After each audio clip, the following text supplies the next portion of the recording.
I'm sure you know, but I'll ask you anyway. Are you aware of the fact that God created a perfect world for his people? He did do that. Certainly, I don't mean now, because that is not what we're living in. But there was a time when everything was right. Actually, twice. Twice. The first time is easy, right? When was the first time everything was right? In the beginning. In the beginning. Bereshit, creation, of course. God created humanity. He gave some very, very basic instructions for how we were going to navigate, how they were to navigate it. We often think of only one thing, like Adam, Eve, don't eat that tree. Don't eat that fruit. But there were more, like this one. Be fruitful and multiply. Talk about a mitzvah. We can get behind that one, right? Other things like, fill the earth and subdue it, and in so doing, the perfect world would exist. There would be no killing, even animals. Fill the earth, subdue it, a perfect world, and one important thing would reign supreme. One aspect, one attribute would reign in this perfect world. Tzedek, justice. It would be a world of perfect justice, conformity to an ethical or moral standard, and in this case, that standard is clear. God's standard for just and righteous living was the thing. Psalm 145, the Lord is just in all his ways and holy in all his works. He created perfection, and this, according to Judaism, was God's offer to Adam and Eve, which is reflected in that creation story. And the name of God that's used in the creation story, Genesis 1, is interesting. It's Elohim. Okay? We read in the text in Genesis 1, Bereshit bara Elohim et hashamayim ve'et haaretz. In the beginning, God, Elohim, created the heavens and the earth. There's a reason.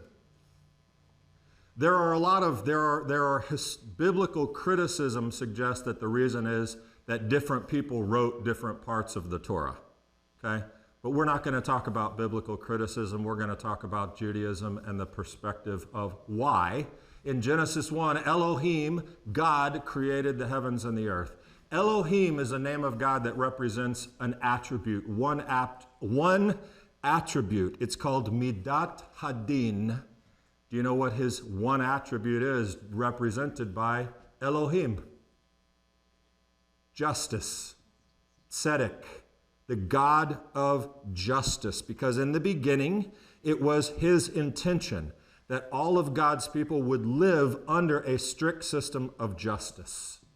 His instructions are the foundation of a just society. There is no bending.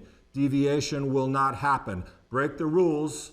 Elohim, the God of justice, must judge. And that was good.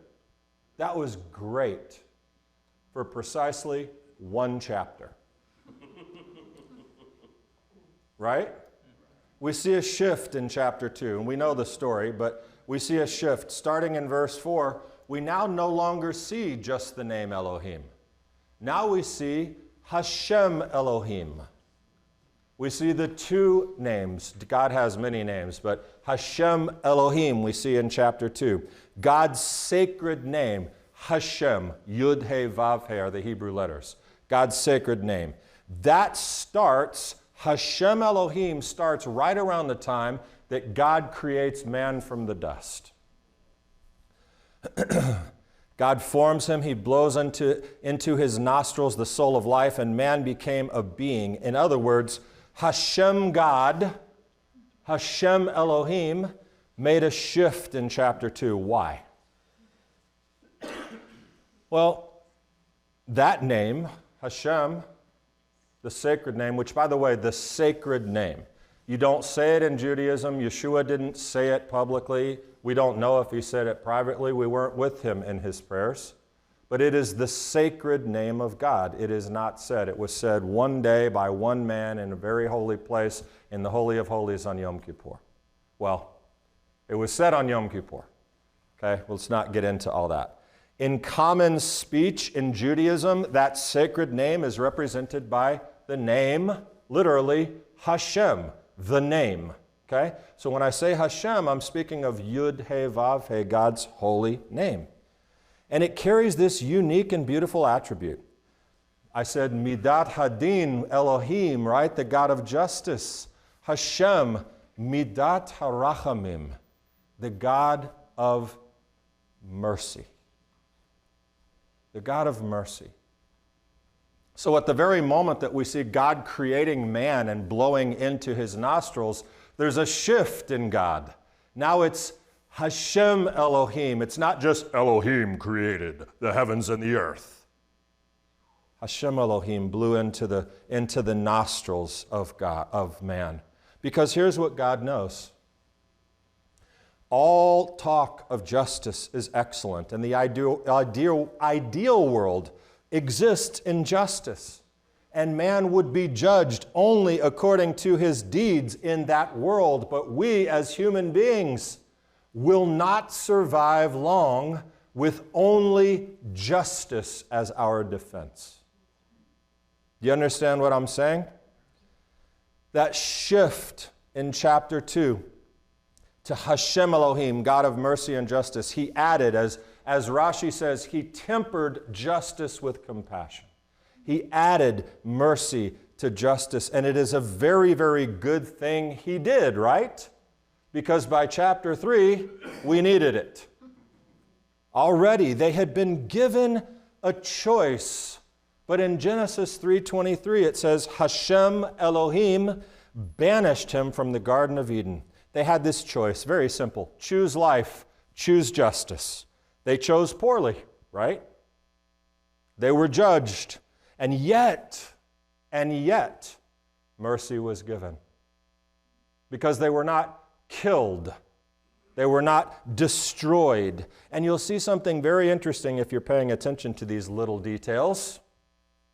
In chapter 4, we have another shift. Chapter 1, Elohim, the God of justice, creates the earth. Chapter 2 and 3, Hashem Elohim is interacting with man. Chapter 4, after the fall, Hashem said to Eve. Eve refers him to Hashem. Why? What is that? I have nothing left but mercy. God of justice, I can stand. Who can stand? And Eve says, I have created life like Hashem, and we see that name continuing. Now, I'm not saying that it never goes back to Hashem Elohim. It does in Genesis. But my point is, for this story, God creates Elohim, the ideal world, a world of justice. He gives instructions, human falls, and then mercy redeems. Now, that is a message that you should have heard back in October when we started the Torah over again, right? For Parsha Bereshit, in the beginning. What does that have to do with anything today in Exodus? Well, I told you that when we started here, God created a perfect world for his people. The first is easy. When is the second? Said he did it twice. When was the second time? Yes. Yes. Very good, Deborah. You really excelled in Hebrew school. Good for you. Good little Jewish girl. When God chose a people for himself, they had a chance for perfection, to live in this world that Elohim created according to his standard of justice. Here's what Judaism tells you. When they received the instruction, the covenant of the 10 words, the commandments, God said, follow my instruction and things will go very well for you. Now, I want you to notice something significant about this. In Exodus 20, verse 1, as he's introducing the 10 commandments, it says these words. Vayidaber Elohim et kol hadevarim ha'ele. Remember who created the world in Genesis 1? Elohim. Do you know who introduced the 10 commandments to Israel at Mount Sinai? Elohim. And God spoke these statements. The name of justice. The God of justice reintroduced to them a world of justice. And according to Jewish tradition, gave them a chance to, in essence, return to what had been lost in Eden. How would this work? The Talmud says, at that moment, in the presence of God, amidst thunder and lightning and the host of heaven with him, that the nation was elevated to such a level of holiness that the evil venom injected into Adam's soul by the first sin faded away. Now that's a huge statement, okay? It's a huge statement, but let's simplify that. And we're going to put original sin on the back burner for a minute. What he's saying, what it is saying, the suggestion is that they had a chance. They had a chance. They had a choice. It is not that Hashem removed mercy, because in the very next text that follows Elohim giving these commandments, he says, Anochi Hashem Elohecha, I am the Lord your God. Right away he says that. In essence, I am Hashem Elohim, just like in Genesis 2. I'm God of justice, giving you the instructions. I'm Hashem Elohim here interacting with you as man. And just like when I gave Adam and Eve the offer to live in a right world, in a world of justice, I'm giving it to you as well. I want you to live according to justice, to righteousness, to goodness. Psalm 89 says, the foundation of God's throne is justice and righteousness. And that's what he's calling them. I want you to be co-creators with me. Shine a good light to the nations. You have a choice. Choose life. Choose blessing and all of that good stuff that we read in the Torah. And to the person who says, and Andy and I had a great conversation about this while we were chopping roots, but to the person who says, well, that's silly, that's impossible. They were stained with original sin. First of all, original sin is a much later Christian doctrine. It's not like that in Judaism. So that's anachronistic to be talking. It's a way later development. But what about that evil venom comment? That's obviously evil. Well, we know that Adam was stained. We know that a stain came down to humanity from Adam and the decisions that were made, the rejection of the offer. We know that. But regardless of whether or not Judaism believes in the original sin, at this point what is being suggested is, regardless of what happened then, now Israel stood at a moment where they could reclaim it. They could remove it. They could choose wisely, choose well, and follow justice. Well, it's impossible to do that. It's impossible to be perfect before the law. The Torah doesn't ask you to be perfect. Did you know that? The law makes provision, actually, for injustice.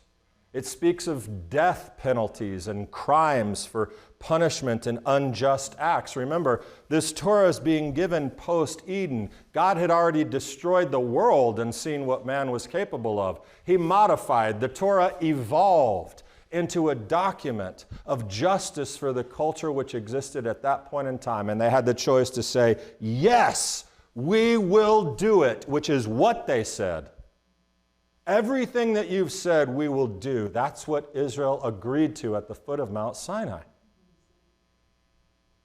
This was restoration of relationship. And anyway, you want to talk about injustice. What a sadistic joke it would be for the God of the universe to say, hey, by the way, I'm giving you all these instructions. There's no way in Gehenna that you're going to be able to do them, but hey, give it a shot. That's silly, isn't it? He gave them and us free will, choice. He said, Adam and Eve, do these fun things. Don't do these bad things. He said, Israel, do these fun, good things, including what I told Adam and Eve, and don't do these bad things. Elohim, gave them a choice. Elohim et kol hadevarim ha'ele. And God, Elohim, spoke all these statements. And in both circumstances, what happened? They chose poorly. And this week's Torah portion tells us the unfortunate choice that they made. Aaron, make for us gods that will go before us. Now note the Hebrew. Aseh lanu Elohim asher yelchu lefanenu. Elohim can also mean little gods, idols, false gods in the Torah. Aaron, make us little gods. We don't want the real Elohim, God of justice, who's given us chance for a relationship. We want the little God. We don't trust, we don't believe in Moses. Give us the calf. And granted, it wasn't all of Israel, but it was enough. Meanwhile, Moses is on the mountain with who? Elohim. What is Elohim doing on the mountain with Moses? It's phenomenal if you read it. Exodus 31. It says, when he finished speaking to him on Mount Sinai, he gave Moses the 2 tablets of testimony, stone tables inscribed by the finger of who? Elohim, the God of justice. You see that? The God of justice inscribed these tablets. And on the ground below, just 40 days or so after this revelation of Sinai, of this invitation to restore perfection, to return completely to God, to create a just society and prosper, the people chose not big capital Elohim, little Elohim, false gods, injustice. They chose badly. The offer was made again and rejected. And it's not unlike only making it, we're at Sinai, and 40 days later, it's over. We're at creation on day 6, and it's over. Human beings have a tendency toward this, right? And now God says some terrifying words. They have quickly turned aside from the way which I commanded them. They have made for themselves a cast metal calf and have worshipped it and have sacrificed to it. This is your God, Israel, they said, who brought you up from the land of Egypt. Lord said to Moses, I've seen this people, and behold, they are an obstinate people. So now leave me alone, that my anger may burn against them, and that I may destroy them, and I will make of you a great nation. What's the deal? Moses, you did good. They did bad. I'm done. They're done. You finished. And what is that? That's justice. That's justice. Moses did right. They did wrong. Justice demands a verdict. And sometimes it's harsh because strict justice is harsh. But Moses did something incredibly bold. Something that's often confused me, confounded me, left me sort of in awe of the chutzpah of this guy. You know the term chutzpah, right? There's a lot of other words. Boldness. He threw down the tablets from his hand and shattered them at the foot of the mountain. Moses took it upon himself to take the tablets that the finger of God inscribed and smash them on the foot of the mountain. That is chutzpah. That's terrifying. But before he did that, here's the conversation Moses had with God. Listen carefully. Exodus 32:11. Then Moses pleaded with the Lord his God, Hashem Elohecha.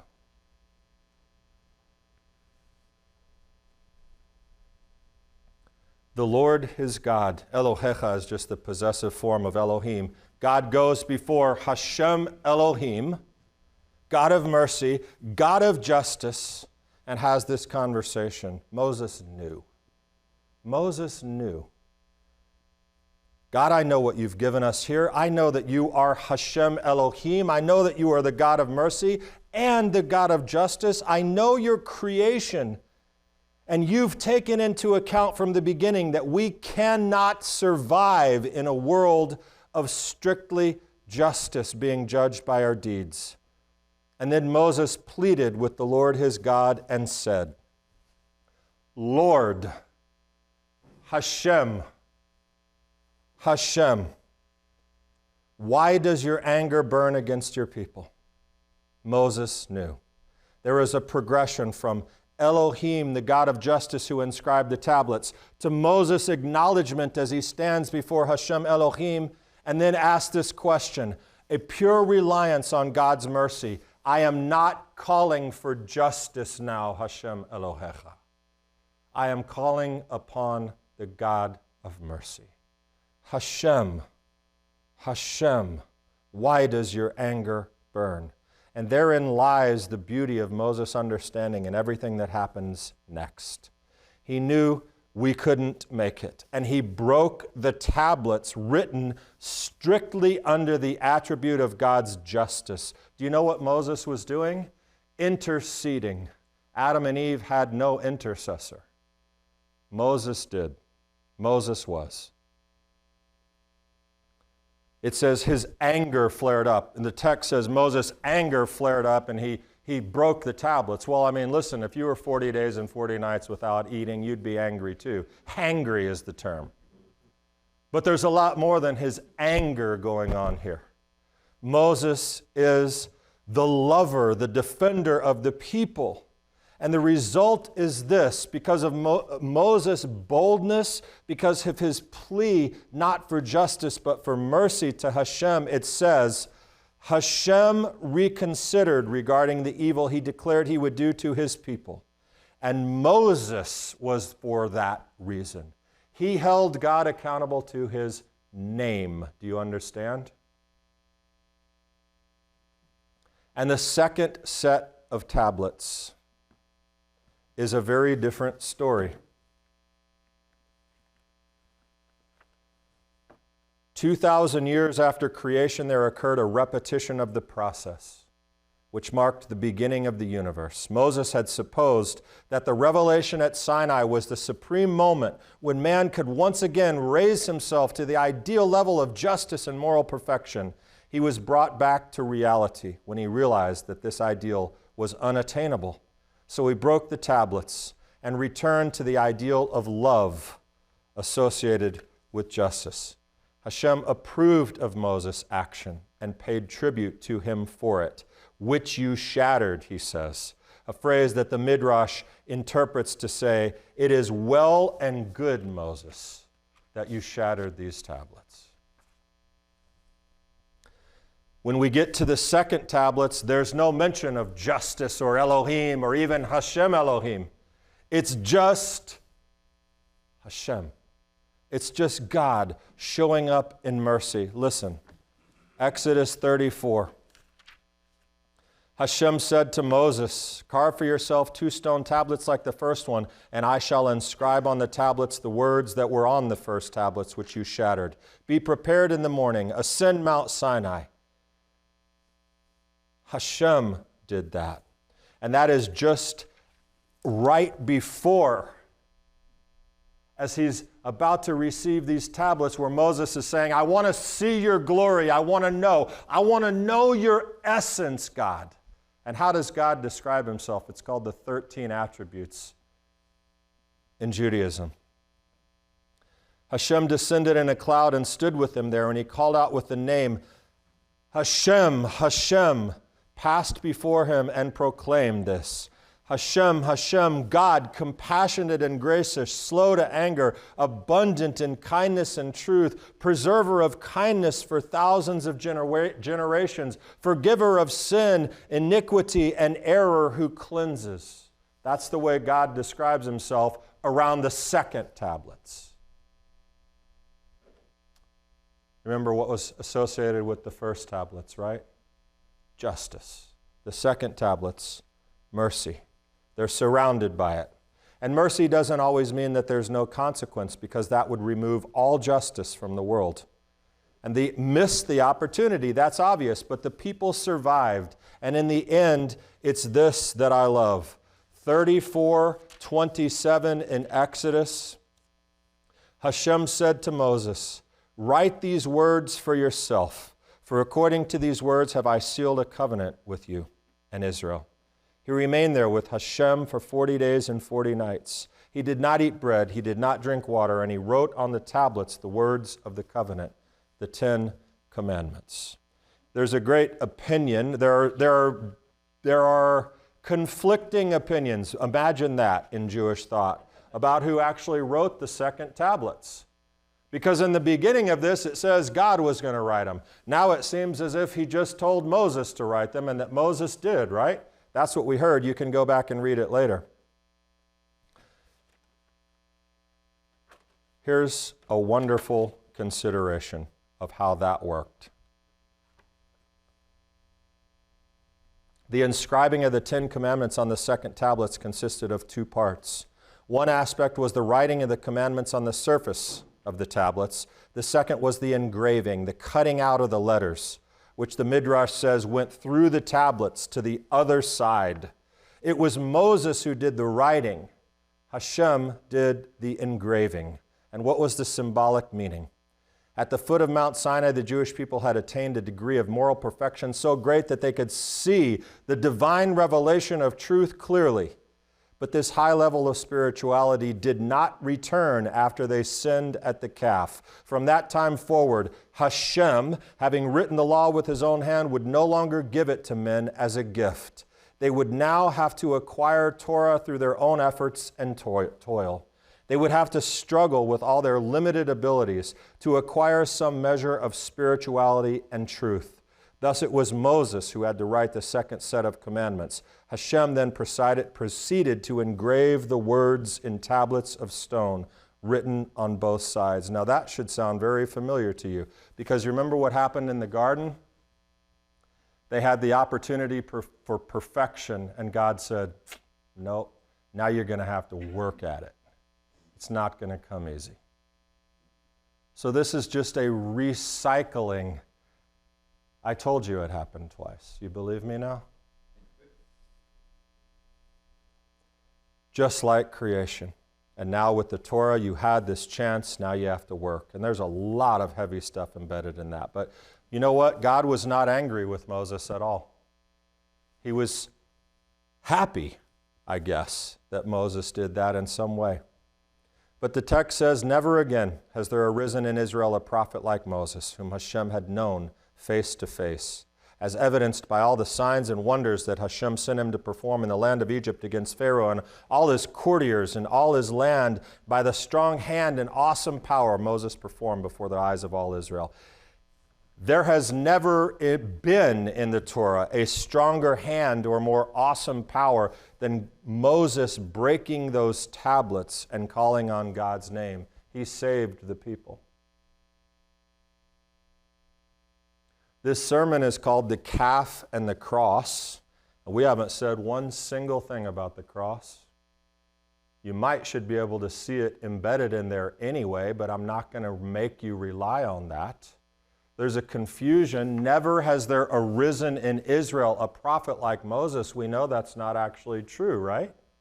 We know that one did come, whose name was Yeshua. And we need to investigate that a bit deeper on events that came later, because there's an amazing connection to what we just discussed. And I know it's a lot and confusing and all these scriptures and all that, but I hope some part of it will embed itself in your spirit. But because I cannot do justice to it today, we'll pick it up next week. Shabbat Shalom.